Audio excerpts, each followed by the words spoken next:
Import substitution. Why is it a failed strategy? Developing countries wanted to create high-paying jobs in the industrial economy. And they saw producing substitution of imported industrial products would be an easy path to leverage industrial economy. Then what is about the local value addition?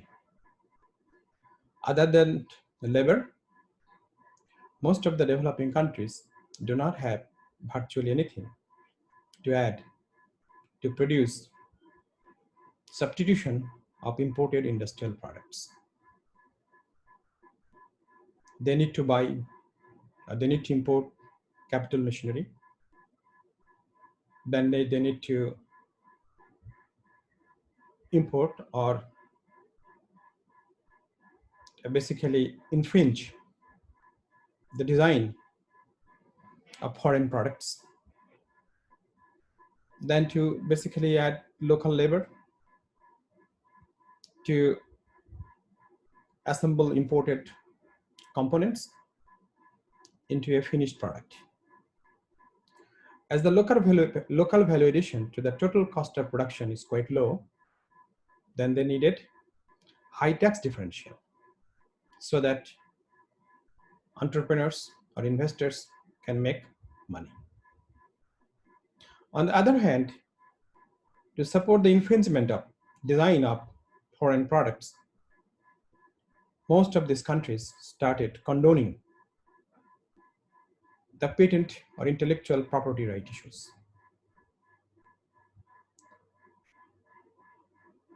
And these import substitutors didn't focus on attaining the capability of redesigning those products, making them better than cheaper.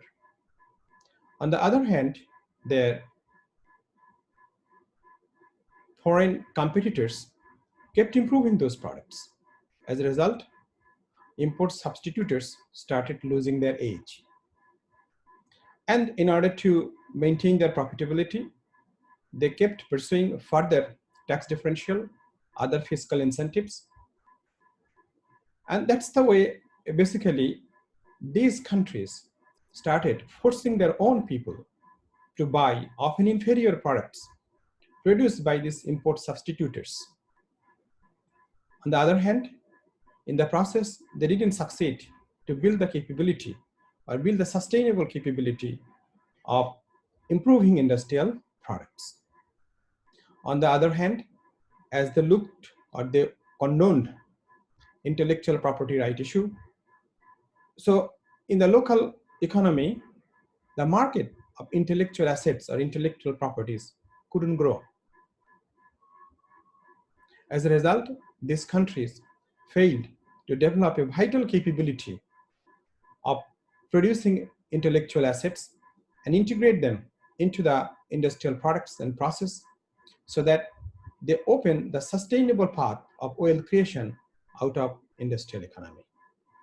Basically, it has become a tool of making a few selected people rich by taxing the rest of the country, by blocking the growth path or by blocking the opening of the growth path for the country as a whole. Still today, it has remained in that way. And unfortunately, developing countries have been looking into it as their primary means of developing industrial economy. This is extremely harmful for their people. It is not only that in most of the developing countries, people are forced to pay far higher price than the international level for their locally produced import substitutions. It is far more damaging to these countries because it is blocking the path of creating industrial economy out of intellectual assets, because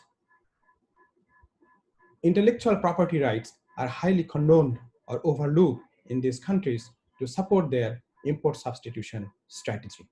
It is time for developing countries to understand how damaging import substitution strategy is and how to overcome so that they can eventually succeed in creating industrial economy.